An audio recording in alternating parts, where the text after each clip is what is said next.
let's move on to the coaching carousel. Matt Eberflus, a name that has come up for many of the vacant jobs. He's the Colts defensive coordinator who will try to slow down the Buffalo offense in the first game to be played on Saturday.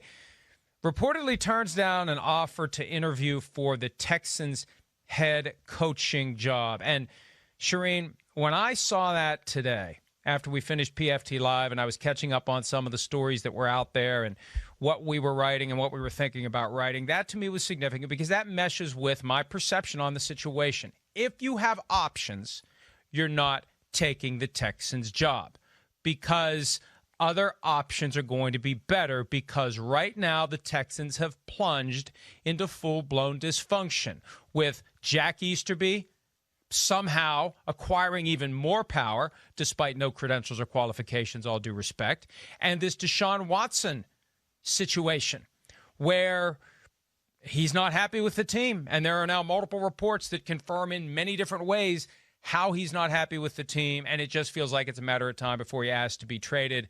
And if I'm Matt Eberflus, Charean, I am not interested in that job. And if I'm anyone who has another opportunity as a head coach for 2021, I'm not interested. And even if I don't have another opportunity, I'm thinking I'm going to wait till next year to seek out a head coaching job.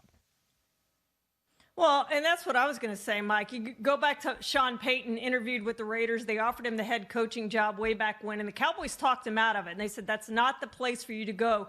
You need to come back. You need to wait another year. That's just not a good situation to be in. And he went back to Dallas, offensive coordinator. The next year he gets a Saints job, and the rest is history. It's got to be the right fit. And I don't know that who is the right fit for Houston. They'll find somebody. Obviously, there's somebody out there who wants to be a head coach. But that's a tough situation to go to. And, Mike, this might be the worst-run organization. I think it is the worst-run organization now in the NFL, but it might be one of the worst-run organizations in all of sports. I don't know the other sports well enough to say that definitively, but I do think they're poorly run right now. Since their owner died and with Cal McNair running things, it's just not a good place to be with everything that's happened with the draft, trading DeAndre Hopkins and on and on and on. We know everything that's gone on there. But one thing that was curious to me, Mike, and this also shows what a poorly run organization they are, they repeatedly said, we're going to hire the GM first, and he's going to have a say in hiring the head coach. But yet they started interviewing head coaches before they did that.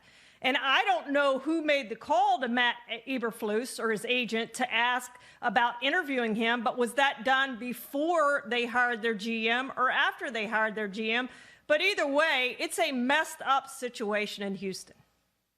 Regardless of the timing there, I want nothing to do with it because of the Deshaun Watson situation that continues to move toward full boil. And I think people who haven't studied the situation carefully, maybe just pick up bits and pieces, will hear that there's a degree of discontent by Deshaun Watson because he wasn't consulted before Nick Caserio was hired and because he recommended that Eric Bieniemy be hired to be the coach and they didn't even interview him. The obvious reaction to that by the casual fan that isn't following the story is to say, well, it's not the quarterback's job to be involved.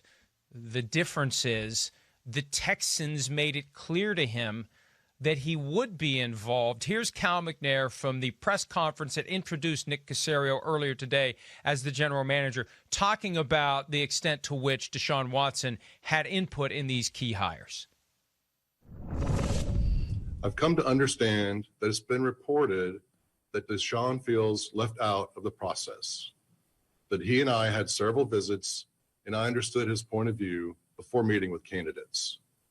I've reached out to Deshaun about Nick's hire, and I look forward to him getting back to me when he returns from his vacation. Wow. That is called clumsily putting lipstick on the nose of a pig because you missed the mouth. This is what you get, frankly, when you hire someone who's unqualified and inexperienced to run your football operation. Things like this happen. You implement plans that maybe you shouldn't have, you didn't want to, or you didn't want to follow. Because I think that what they simply did here was create the illusion of input for Deshaun Watson, and they're not listening to Deshaun Watson. This is the organization, after all, that brought us We Can't Have the Inmates Running the Prison. Do you really think they're going to listen to Deshaun Watson? Do you really think they're going to do what Deshaun Watson wants them to do?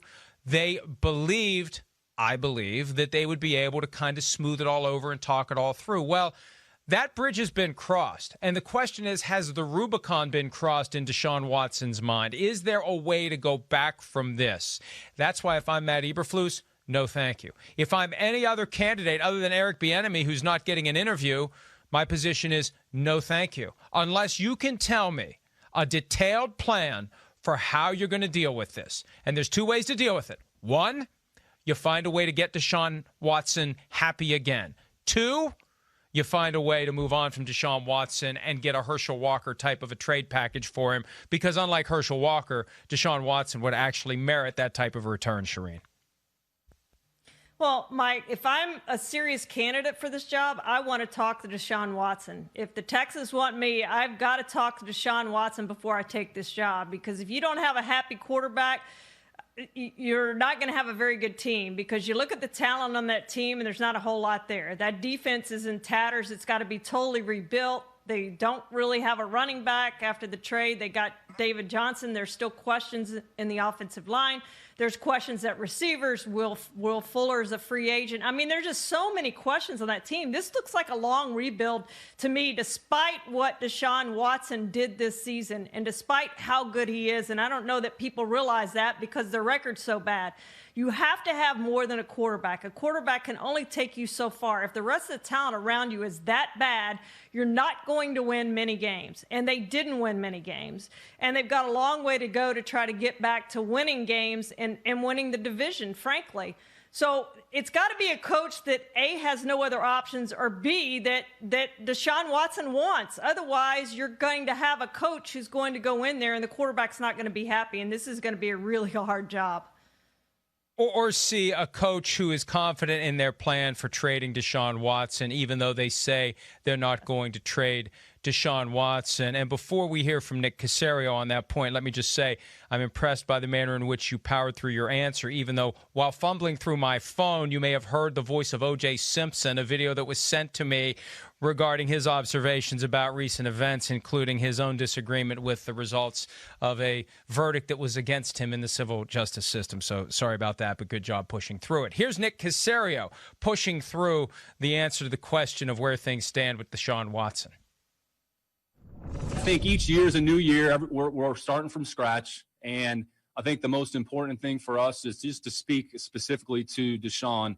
I'd say from afar, the respect and admiration that I have for him as a player and what he's done for this organization is significant. He's our quarterback. And quite frankly, he's a big part of the reason why over the last two seasons when we faced the Texans, that New England came out in the losing side of the ledger. So I think it's important for all of us to take some time. And I think, when the time's appropriate, we'll have discussions with the players. I think it's important for us, whatever conversations that we're going to have with players about their individual situation, that we do it directly. We do it face-to-face. And, when the appropriate time comes, we'll sit and spend some time with Deshaun, but certainly looking forward to the opportunity to work with him. It's so strange when you see someone you've never seen in a suit before, in a suit for the first time. And I'm still scarred by the Ben McAdoo experience from several years ago when he showed up in the giant suit, the giant David Byrne Stop Making Sense suit. And it's always impressive when you see someone in a suit that actually fits. So well done, Nick Caserio. But look, this Deshaun Watson thing needs to get solved. And this idea that I look forward to Deshaun Watson calling me back when he returns from his vacation, did he surrender his phone before he went on vacation? I mean, right. I look at it this way. I do go on vacation from time to time. It's typically a working vacation. But if the person that signs my checks calls me while I'm on vacation, I take the call. Or if for some reason I'm in the middle of vacation activities and I get the message, I call him back. So I'm not buying this all is well, nothing to see here. There is something to see here. There's a problem. And I don't think Deshaun Watson's the kind of guy who plays around. He's not trying some leverage deal. I think once you lose him, you've lost him. There's no getting him back. That's just my hunch, gut feeling based on knowing him, talking to him, being around him. I don't know him all that well, but I don't think he's going to be a guy who plays games. You know, he's not going to be into the drama like, I don't know, Ben Roethlisberger would be. He's going to say he wants out or suggest he wants out or think he wants out only if, wait for it, he wants out. Yeah, I'm right there with you, Mike. I do think he might be at that point where there's no turning back, and the bridge has been burned down, and he maybe the best option for him is at this point is going elsewhere. And if he pushes that, I mean, the Texans can say all they want, we're not trading you. But if Deshaun Watson wants out, he can make it where the Texans have to trade him because he is just, as you said, an employee. You show up only when you have to show up. You do the bare minimum, and eventually they're going to get rid of you. And we're seeing it in the NBA in the same city with James Harden, Mike. Hi, I'm Mike Tirico, and thanks for watching. Make sure to hit subscribe for the latest news and highlights from NBC Sports.